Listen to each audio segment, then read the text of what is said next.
Stand up for yourself, and I'll back you up. These problems don't solve themselves. I'll tell you what, instead of would or could, I think you should draw a line in the sand and stand your ground. It's for your own good.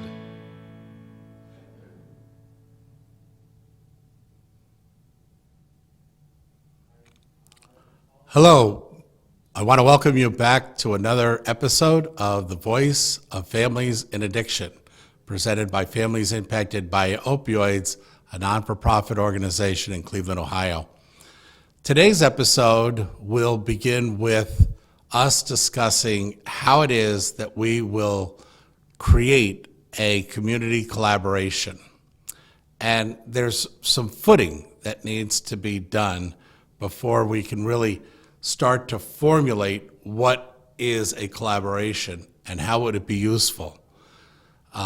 Let's start out with the idea that we want more of the stakeholders in our local community to become engaged. And the first question is going to be, well, who are those stakeholders? What are we asking of them? And what would be the outcome of what it is that we asked once they've done it?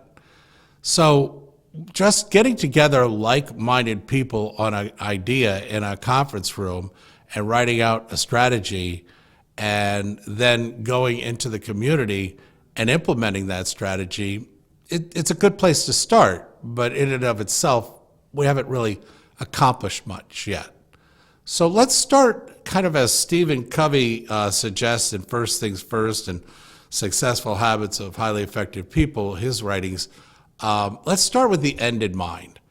And what would be the end point of a good community collaboration? Well, I think as a vision, it would look something like the members of the community that hold certain positions within our society are aware that families that are dealing with substance use disorders are on a journey, that they are being impacted, and that they would benefit from learning more about the key issues that this family that they're looking at would possibly experience in this journey. So we wouldn't ask of them to take on any responsibilities about that particular awareness, other than to help channel these people to the right level of care, to be kind of a cheerleader or a coach in the sense of this is where you need to go in order to become stronger. And in that sense, there's a whole lot of people in our community that hold these types of positions.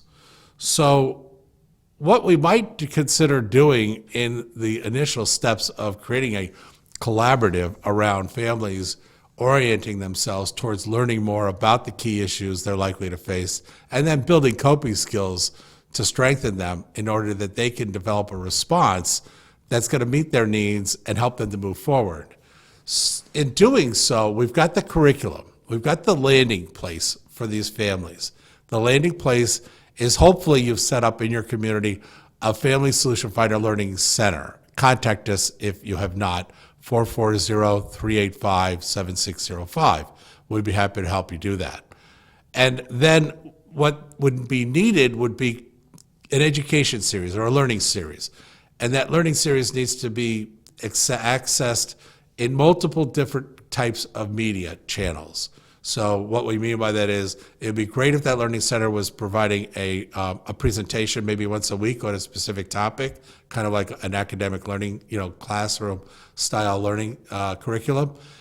Then also on a TV episode that they can see on their local access TV station, depending on their scheduling, which topic would be available. But typically those stations also carry a copy that you could pull out and view on demand. And then maybe a Zoom meeting might be another way of presenting this to these families as a landing place. And they might have an on-demand, meaning they're going to create their own curriculum of the 32. Which ones do we want to educate ourselves on first? So that's kind of the media channeling that's available for accessing the academics. It's the landing place. That's where we want the families. We want to give them an opportunity to learn, The learning and materials that they will receive need to come from, empirically proven studies and organizations that are trusted in their excellence, like SAMHSA, NIH, clinical studies, empirically proven best practices. And that's where all of the Family Solution Finder Learning series comes from. None of it's actually ours. We don't contribute in any way to the content in that regard. We just bring it to these families in a media channel that they might find best suits them for learning. So we have the landing spot. Now we have the families, and then we have this sphere of what we'll refer to as stakeholders. And you might sit there and think, okay, well, we're throwing out some vocabulary here. What is a stakeholder? Well, a stakeholder is a person in our community that has kind of a vested interest or exposure to our vested interest, which is that the families have access to learning about their journey and the issues they'll face, and strengthening them from that learning. So when we target certain people, who do we bring to the table in this dynamic in terms of community collaboration? Well, most often you see people will say, well, let's get the police in. Okay, yeah, let's get the police in. Let's get the mayor's office in. Okay, let's include the schools. We'll include the schools. Okay, great. Then all these different people come together and they sit and they start to kind of nurture what they individually know about the families, which I don't mean to laugh, but it's typically very little because we haven't talked about the families yet in our community. They have been left totally out of the dialogue. We've talked a lot about the person who's misusing substances.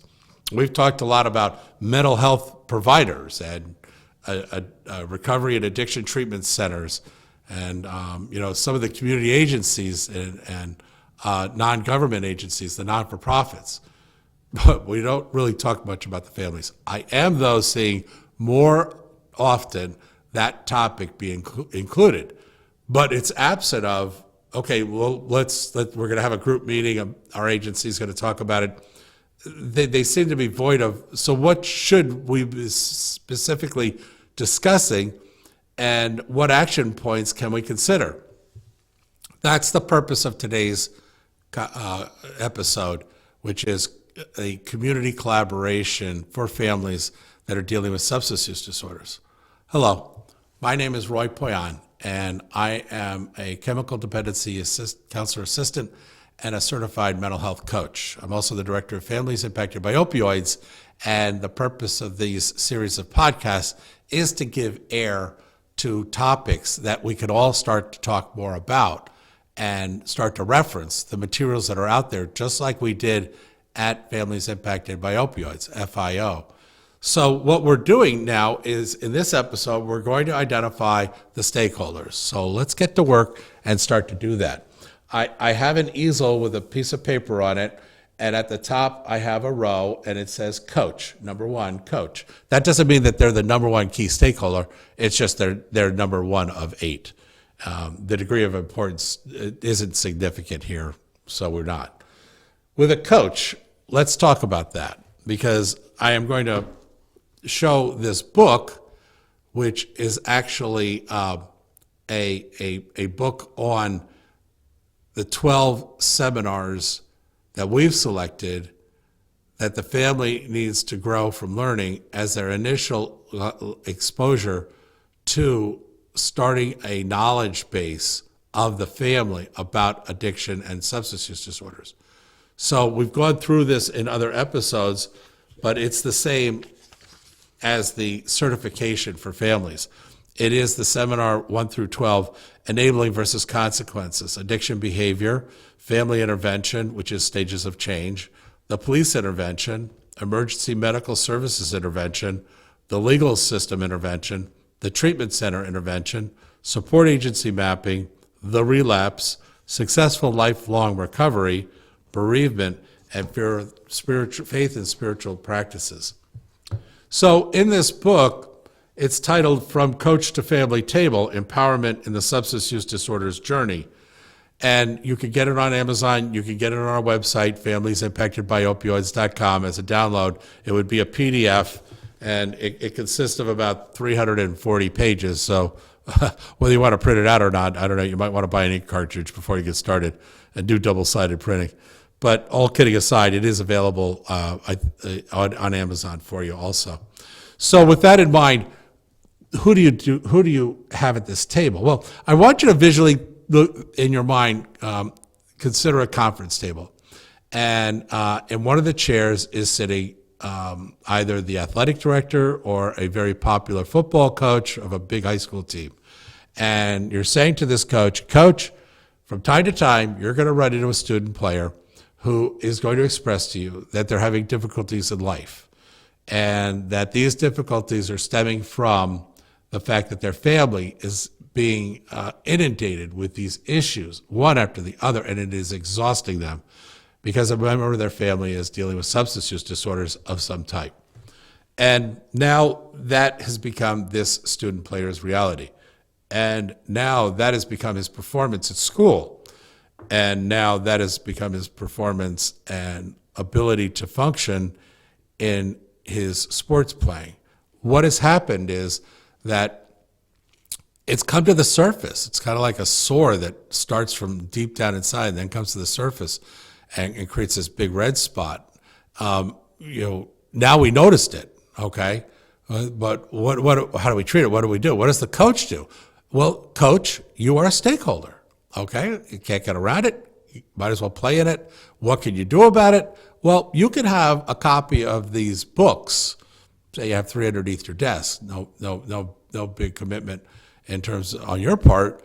But when a student player does present this to you in a conversation and you have the opportunity, we think that it would be a good collaborative idea if you pulled out a copy of this, handed it to them, and said to them, listen, drug addiction is a family disease, and it's chronic. It's not going to go away. You'll learn how to manage and live your life around it, but it's never going to stop. And what you need to do as a family is to start to get educated. As your coach, as a friend, as somebody who cares about you here in the community, I'm going to give you this book. I want you to take it home and introduce it to your family. And inside is the contact information for you to get in touch with the local learning center or the National Learning Center, and they will instruct you on how to start to move into this material so that you can benefit in learning more about the disease and its progression and how it impacts the family. That's all we're asking the coach to do. But when you think about it, that's a lot, okay? Because right now, the coach has nothing to really say. All he's got to say is, yeah, drugs is a problem in our community and it's a bad thing. If you need somebody to talk to, let me know. I'll sit down with you and talk to you. But even there, he's not really trained as a counselor in drug addiction. And he'll just draw from the skill sets that he has, which is probably very strong. We love our coaches. Our coaches are excellent. They're an excellent part of the fiber and continuity and the expression of we want to do better, and these things that we do as your coach teaches you life lessons on how to do better.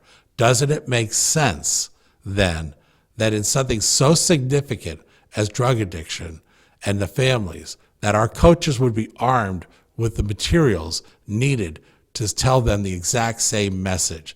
This is how you do this, and I'll show you how. This is how you throw a football. This is how you shoot a basketball. This is how you put the puck in the upper right-hand corner of the net in hockey. Okay? The coach is now saying, this is how your family grows and learns and strengthens itself in this skill set, coping as a family with addiction. I'm just going to stop in this dialogue right here and mention, we often use, and phraseology is really important. I mean, we move words around quite frequently based on our sensitivity of how it's perceived or what mistakes it might be making when we use a particular word incorrectly. And we replace it with a word that's more fitting, kind of like of the results that after it gets decoded by the person receiving the message, we'll properly understand what it is we're communicating. So with that in mind, when we say the war on drugs, I say baloney. I say a different word, but I say baloney. And the fact of the matter is, it's not a drug war. It's a drug war on our families. Make no mistake about this. This drug addiction, this war on drugs is not on the nation. That's a bunch of bunk. This is a disease-creating substance that is targeting our families. And because now a certain level of it is poison, it's actually creating an almost, in epidemic proportions, a genocide of our family members. We're actually watching our families get killed by this drug.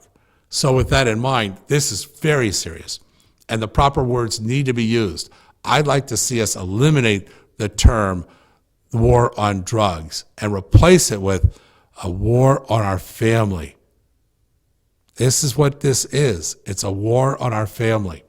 And the coach can help strengthen us in this fight by helping us to get to the right resource, which is something that will help us to learn more about what we can do to cope with the different issues. So that's one category. That's one stakeholder in a slew of, we've selected 8 in total, and we'll go through each one. The next level is, or person or stakeholder in our community, are counselors. And we'll kind of stick with the school as a theme, the guidance counselor. Well, guidance counselors are trained, and actually they're excellent, okay? What a great part of our society that we have guidance counselors in our schools. And the work that they do, boy, I'll tell you, it really is a contribution to who we are. But the fact is, these guidance counselors are truly a gem that we need to empower and support and prop up with the right materials.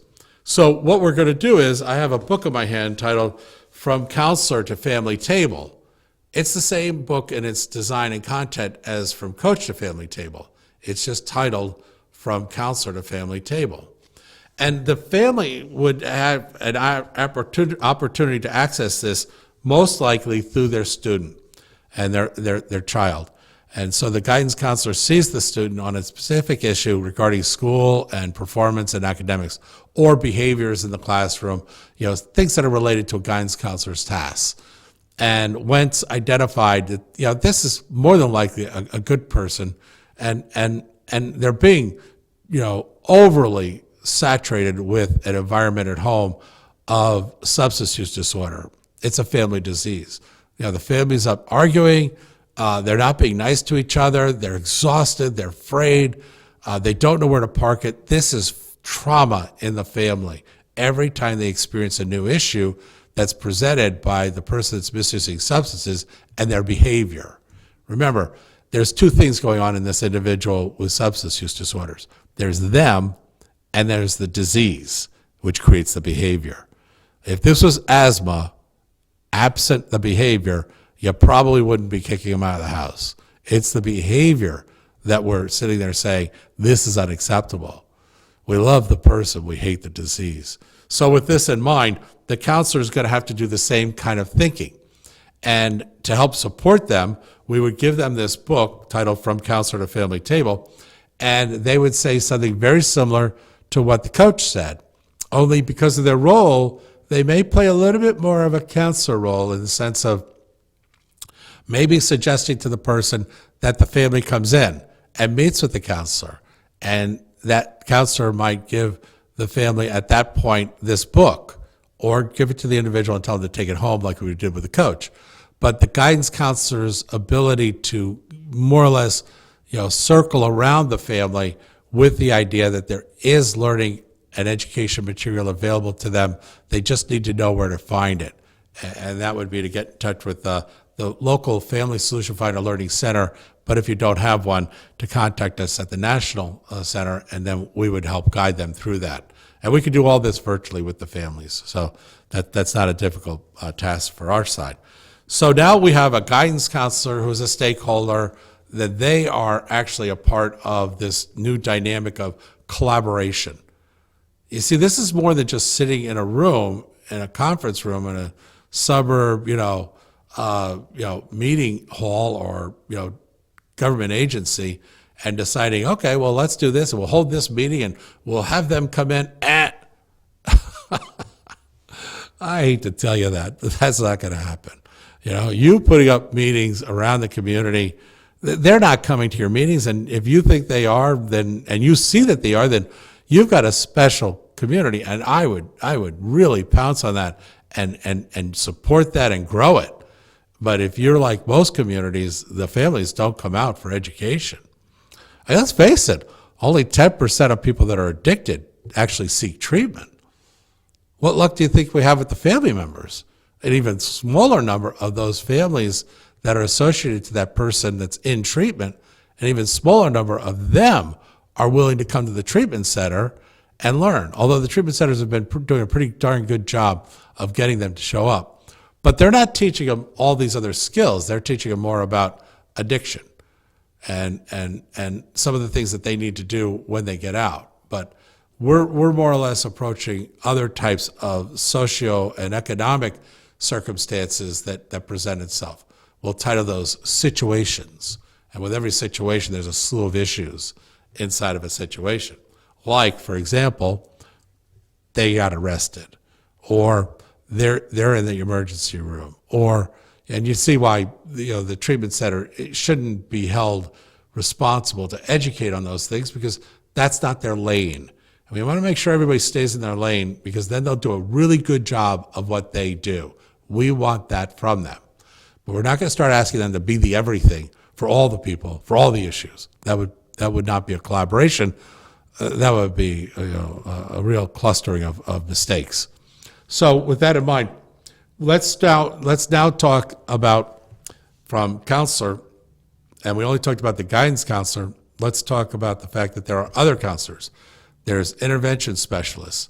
There are therapists. There are drug counselors. There's psychiatry, psychology. Inside the family therapist tool bag, there's a number of models: cognitive behavioral therapy, dialectic behavioral therapy, acceptance and compliance and commitment therapy called ACT. There's mindfulness. So the list goes on of the different types of therapies and modalities that are treatments that a family therapist has at their disposal to help us with. So with that in mind, we look at the counselors as kind of a broad category sitting in different parts of our society, but in the same aspect. Usually somebody starts them off, like a guidance counselor or a coach, to get to the therapist, okay? We don't typically see somebody sitting there saying, Jack has a substance use disorder, quick, let's go contact a family therapist. That'd be nice if they included it as one of the manys, but typically we don't see that. Usually somebody brings that topic into their sphere of understanding it, and then the reasoning why it's benefit, and then they end up getting in touch with a family therapist for counseling sessions. So with that in mind, the term counselor is broad-reaching, but they're quintessential to the success of the family dealing with this war of drugs. So now we also look at the community agency. Now we're up to 3. And we have a book, and I'm going to just show you this book. It's titled From Community Agency to Family Table. Now this is the same book that was used for the counselor's book, From Counselor to Family Table, and From Coach to Family Table. It's just titled for this specific titling of this agency, so that when this agency gives it to somebody, it is from them to the family. So with that in mind, now the family is running into this community agency. Where? Okay, well, let's say family services has come in and family enforcement and said, listen, Jane's the mother and she's not doing well with her addiction, and we're going to have to take the kids. The family should have already known this, because they knew that Jane was addicted, and they knew that she had kids, and they knew that it was getting worse. And I'm not saying that they didn't do anything about it, but eventually, if we have to as a society, we will come in and protect those children. And we won't apologize for doing that. And that's a good thing. How the system works, everybody has their own opinion on that. We're not going to go there. The fact is, it really does work in the sense of, most often, getting those people out of that environment, getting those children out of that environment is the right thing to do, because that environment is possibly the very worst. So with that in mind, the goal is to get them back to this family. And that's a good thing too. There's a lot of work that has to be done in order to do that. The agency has a choice. Do we give them to a fellow kin, or do we give them to a trained foster family? And when it's a family kinship, typically, not always, but typically, these are not families that have received extensive certification and training, where foster families typically, as they're introduced to the program, do receive some standards and rules and boundaries. So with that in mind, the family that is a kinship will probably just use the skills that they used when raising other children of their own. And it would be a good idea to have those family members that are doing this kinship, the provider, start the Family Solution Finder Learning Series so that they have an understanding of some of the characteristics that are a part of successful lifelong recovery. And when possible, they can contribute positively towards whatever it is that's happening. Let's face it, family sees it first, okay? There should be a logo. The family sees it first. They always see it first. Whether they do anything about it, choose to do anything about it, or did anything about it, that's a matter of sometimes circumstance, resources, and their availability. Are they functional? Are they available to respond? So community agencies might also include the Department of Water, utilities. And what would that look like? Well, when somebody comes into a community agency, they might say, I have to turn my father's water back on. And the person at the service counter could say, well, is there a reason why he didn't make his bills over these past, several months? And the person might say, is it in relation to substance use disorders? And if the person is willing to, they might say, this happens in conversations. Actually, it is. He would rather drink than pay his bills. And that's why I'm paying for it and I'm coming down here. Now, they have an opportunity. They could hand them this book at that moment. They could pull it out from underneath the counter and say, listen, we have a free book for you, and it'll help your family get started on your journey of learning about what's going on with your father. And in it is our local Family Solution Finder Learning Centers, and you need to get in touch with them because they're going to help you understand the issues that are sitting in front of you, and they'll give you some coping skills on how to deal with that. The things that you learn are just knowledge, but if you have coping skills on how to apply them, that's the difference. Now we've really raised the bar. So the community agency could give this to them at that moment. Well, now think about how many community agencies there are that these families, when they're dealing with addiction and loss of job and all the mental health and trauma that comes with this, these people go out and they touch a lot of different community services. If the more frequently used agencies had this book available to them, the likelihood of the family coming in contact with this material is significantly increased. Oh, guess what? The people who are in the agency, their families may be going through this too. Is it only an external, handing to somebody that they've identified has a need to learn? No, it could be an in-service to the agency. It's a big agency. Statistics would suggest that, several of their own family members, either close or distant, are dealing with this disease, and they can benefit from this knowledge. So there's a duality of responsibility here. Now, as we move through the different aspects of this, we're looking at, okay, so what might have come next? Well, there's the pastor. And we have a book titled From Pastor to Family Table. And, a person from the congregation or outside the church might come to the pastor and say, gee, I'm dealing with this with my son. I don't know, my husband, my aunt. I don't know what to do. Can you help me understand? Well, certainly this person understands how to faithfully minister to this needs of suffering and concern about where is God in all this? How should I use my faith? And that's not something that this person needs help in doing. But they don't have a very big, knowledge base on what are the issues families facing and what do they need to learn. So for that reason, we've got a book, and it's titled From Pastor to Family Table, and that can be given to church ministers or deacons and lay people who are serving in certain like ministries to hand to the family and say, listen, we have a local center that deals specifically in educating you on the key issues that your family is going to go through. You can learn how it's impacting you. You can learn how to respond to it, how to create determine a solution, develop a decision, and design a plan of action, and also where to find the resources that'll help you. So this learning center does kind of like a wraparound for you. We'll handle your faith and the things that you need to consider and meditate on regarding your spirituality and God in this journey. And God is a part of this journey. And he's a real asset when you bring him in and let him help you. But on the other side of that, the more worldly side, is the learning. And the Learning Center can handle that when working in collaboration with the pastor. So the From Pastor to Family Table is a very valuable community collaboration book. And you just call on your churches and see which ones are willing to have a couple of copies available, should they, and they might, more than likely will. You talk to pastors, they're going to roll their eyes and say, oh my gosh, I can't begin to tell you how many times we talk about this.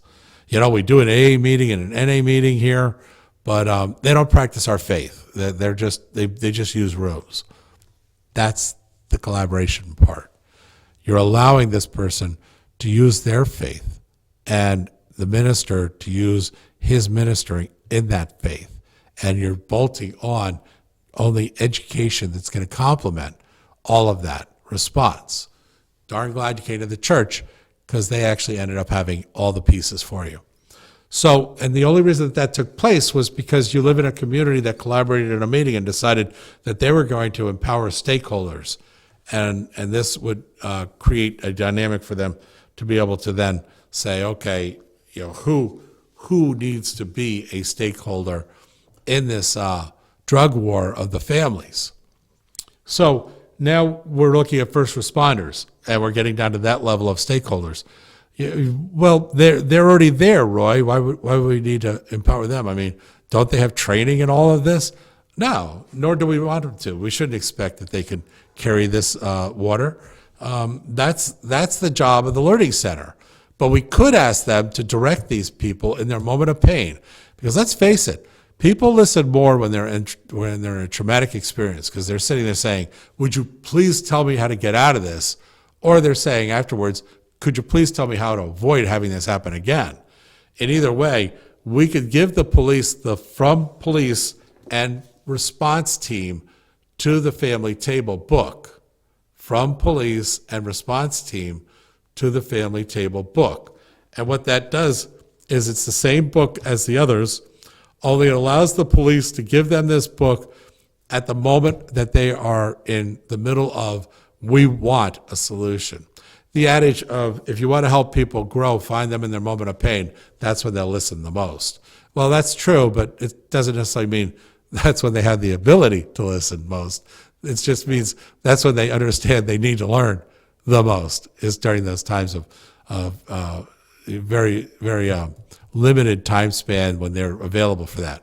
So the police are always at that moment, because they're either arresting the person, they're giving them Narcan, the first response team, and then the question is, in the same kind of like event, you know, Billy's decided not to go to the ER, so the emergency team is not going to be putting him in the back of the ambulance. Billy looks to the family and the first responders and says, "I'm going upstairs and going to bed." The family looks at the first responder team and says, "Well, what do we do with him when he wakes up? I mean, you know, help us here." Well, right now we would hand him a brochure and say, get in touch with Norman and Norman Treatment Center, and you know, you want to get him down for detox and start the process of therapy and treatment.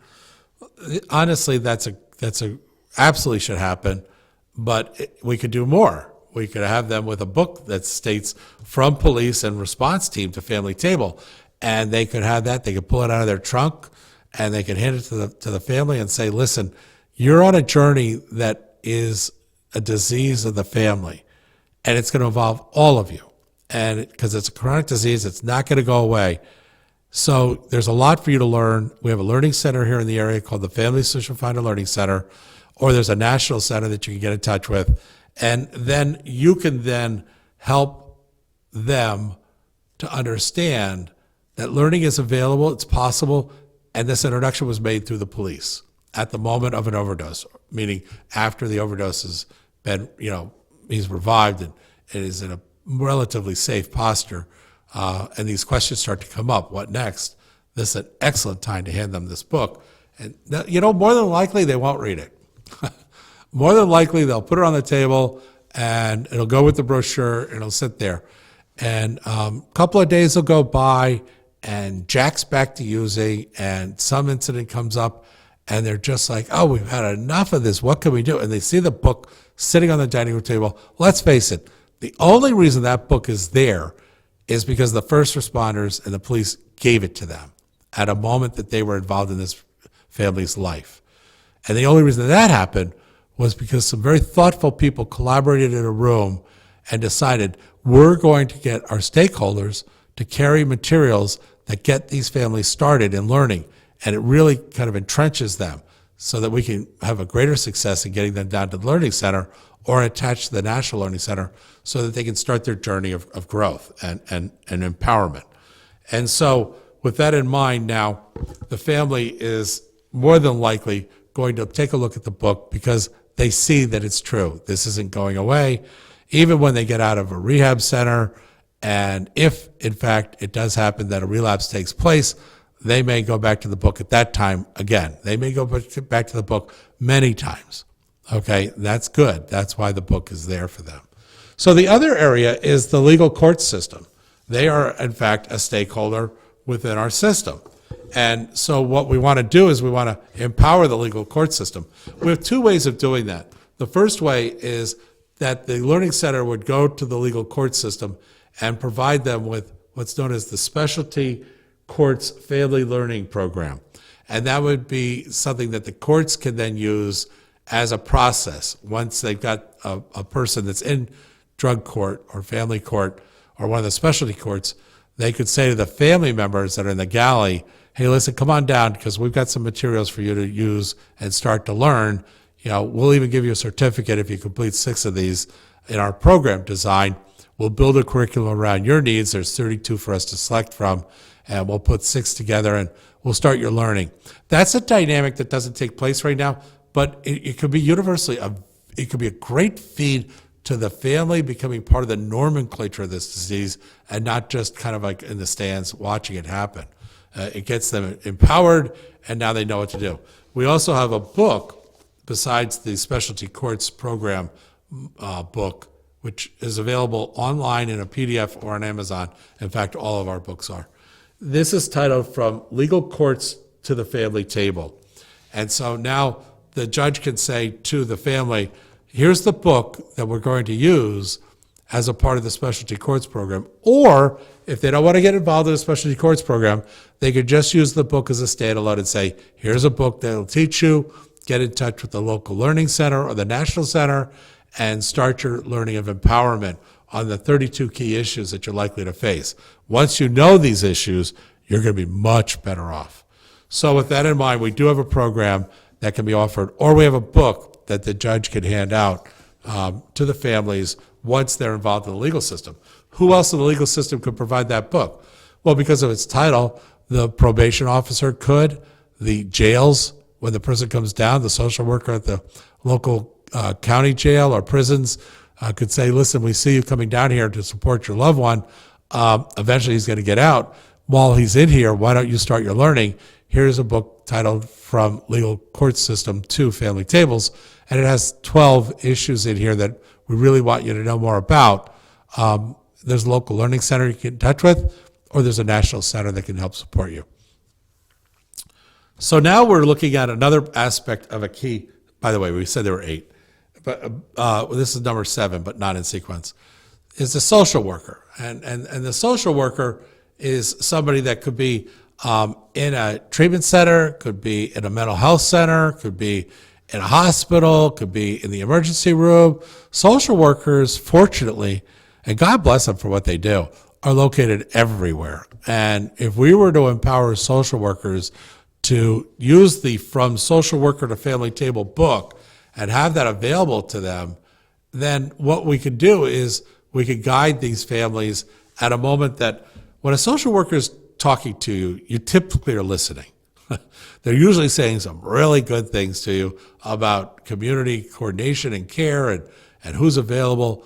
These are times when, they should have a pad and paper out and ready to make, notes and take names and phone numbers and agencies so that they can become empowered with these resources when they're needed. That's taught in this study guide material, okay? It's called community mapping. The social worker can start the family because they're already on the topic of, together, let's do something that's good for you. I'm going to help you know where to go. And they could give them this book, and in the book would be a flyer that identifies the local learning center and instructions if they need to get in touch with the national center. So with that in mind, social workers could really benefit. And in all honesty, if you're in charge of curriculum at a college or a community college where you have the opportunity to expose students to this material in here is all NIH, SAMHSA, empirically proven study curriculum. This could be used as instruction for students as well as for the families. Them knowing about the 10 types of enabling would probably be a pretty good idea. Matter of fact, all of us knowing about the 10 types of enabling would probably be a good idea, as well as boundary setting, as well as the stages of change. I mean, we could go down a whole sundry of topics that are listed in here, and you think, well, Roy, this really is for all of us. Well, I'm not going to carry it away and say that's the case, but it is definitely for the families that are dealing with substance use disorders. So now we're talking about, it's not the last, but it's the last of the 8, the employer. Here you have a mother who's up all hours of the night, crying into her bed pillow, and her husband's trying to console her, and the families are noticing, she's not doing that well. She didn't get Jack off to a soccer game. She doesn't have the bandwidth to in some cases get home, do work, and make dinner. So the daughter is making some of the dinners during the week, and everybody's kind of kicking in. But it's because of the fact that the mother in this scenario isn't performing well, unfortunately. She's going into depression. She's doubting herself as a mother. She doesn't see that the future is going to be anything other than miserable. This is a really, really bad situation. And the only reason it's happening is because there are drugs in our community that their child or spouse or somebody significant in their family has come upon and has now become, is now a substance misuser. So with that in mind, it is a war on the families. Make no mistake about it. This is not a war of drugs. This is a destruction of our families using drugs. And with that in mind, in some cases, it will absolutely kill you. So we need to really pay attention to this war on the families and start to call it for what it is. And oddly enough, it's families that are located in China and Mexico and Afghanistan. They're families too. And they're the ones that are manufacturing this. It's families that are putting it into a car and getting it over the border. It's family members that are breaking it down in our southern cities and dividing it up into smaller allotments, putting it on the cars, and it's family members that are driving it up the highway. It's family members that are in our cities and suburbs and receiving it and breaking it down into smaller allotments of baggies. It's family members that are on our streets and distributing it each day. It's family members that are back up in these mixing rooms, mixing the product as well and diluting it, as well as counting the cash with cash machines. I mean, talking about millions of dollars in cash on a weekly basis being moved around and with rubber bands and duffel bags. So these aren't people from Iceland that have come in here and they're doing this to us. We're doing it to ourselves. They're using our families to do it. Our families are actually killing each other, and they're killing themselves. This is obviously a battle of good and evil. If I were the devil, this is exactly what I would create. Infect the host, have the host spread it, and then kill the host. It just is just terrible. Sorry, I don't mean to get on a side band, but you know, I have history here. It matters to me. And from employer to family table, these people see it. The employer sees it. The manager, the supervisor, the coworkers, they see it when it's happening to this family. And, you know, it's kind of like when Russia took over Poland and they're kicking people out of their apartments. And one family says, boy, I hope that doesn't happen to us. You know, it's just a matter of time till it does. So the fact is, we really need to take arms and fight. And the arms that I'm talking about is knowledge. The drug epidemic thrives on ignorance. Everywhere it holds on to, primarily, it is from a host that is ignorant. Knowledge suffocates the oxygen that allows ignorance to thrive. If knowledge goes everywhere the drug goes, we will cut off its ability to live. So with that in mind, the employer is not off limits. The employer is a stakeholder. And for us to sit there and say, oh, well, you can't ask the employer to get into behavioral health. They have an EAP program. They've got a managed care program. Listen, you know, that's nice to say those things. But the fact of the matter is, we need to get into the family dynamic, and we've lost the time that it takes to do that. We need to get into there now. And so for that reason, having the employer, the supervisor, have a book like this and say, Mary, you're not performing well, or, you know, we're having to cover for you, you're missing work, you're leaving work early, your production's down, whatever the case is there a reason for that? And she says, well, I didn't want you to know, but my son is addicted to opioids, or heroin and methamphetamine, whatever the drug of choice is, or it's an alcoholic, and I don't know what to do. It's just ruining our family. It's ruining me. This is an excellent time for the supervisor to pull out from underneath his desk, because HR provided it to the management teams to use, and hands it to them and says, listen, this is titled From Employer to Family Table. We're not getting into your life, but this group is available local center, and they have a national center, whichever you need to use, and they can guide you through exactly how this will affect you when it is that you can actually learn about it beforehand and get in front of it. That's what we'd like to see you have the opportunity to do. And so that's about as much as we're asking of the employer, is just to give them the book, remind them that they care about them, and tell them that their resource of learning is in this area. It's just the starting point. We will tell them that when they contact us also. We are just the starting point. We're a conduit for channeling you to behavioral therapists, to treatment centers, to, you know, lawyers, we help to educate you on all these things. We are not all these things.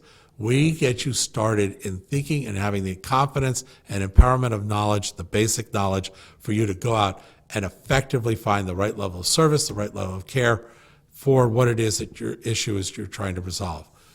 That's empowerment, getting people to the right professionals. And that's the role we're playing. We're creating a collaborative community when we start to include the stakeholders. Now, if you're interested in this, I have a book here titled Start a Family Solution Finder Learning Centers. It's very inexpensive on Amazon, or you can download it on our website for free. Fortunately, this one's only about 40 pages, so it's a pretty easy printout, double-sided. So with that in mind, this will show you how to get a learning center started in your community. We have another book titled Family Solution Finder On-Demand Curriculum Builder Program. And what this allows a family to do is to build their own curriculum. Let's face it, 32 issues with our TV series, with our podcasts, with our in-person seminars, with our online PowerPoint presentations through Zoom. You know, this is a lot of material. So it's best if they just choose those things that they need, that they see they need in like short snippets, like, well, we're just going to select 3 for right now. Great, that's fine. Which 3? And we'll show them what they can choose from, but, you know, let's have them take, you know, digestible bites of information. And then we have a program called e-learning. Family Solution Finder e-learning program is a book. Once again, you can download it online, or you can buy it on Amazon. The Family Solution Finder e-learning program shows you how to use Zoom, and the breakout sessions and polling and questions and whiteboard are some of the features of Zoom to kind of make your presentation more interactive and interesting for the families if it is that you're offering this locally in a Zoom format. Rural groups would tend to benefit greatly from this. So this is the community. This is the collaboration.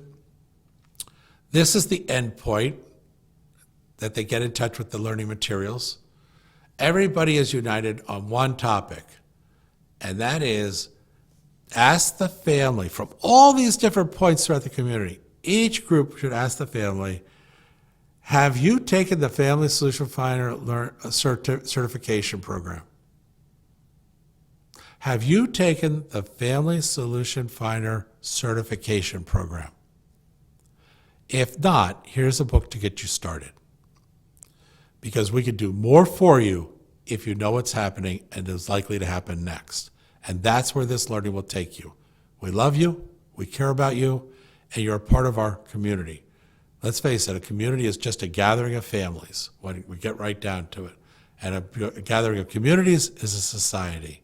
And we want to permeate our society with knowledge about what the families can know if they are dealing with substance use disorders is going to come next and how to be prepared for it.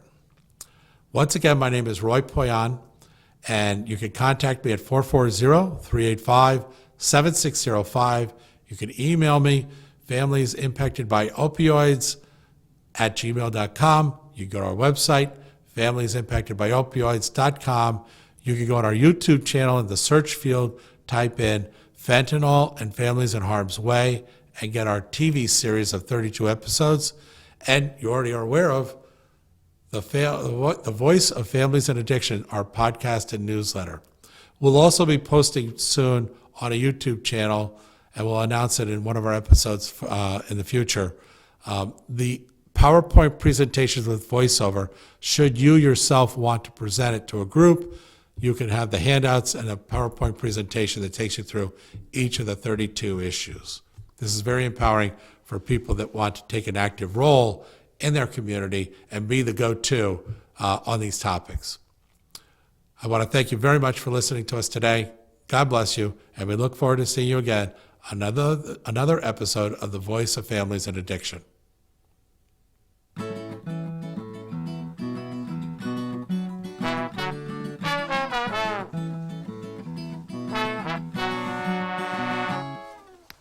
Stand up for yourself, and I'll back you up, 'cause problems don't solve themselves. I'll tell you what, instead of would or could, I think you should draw a line in the sand and stand your ground. It's for your own good.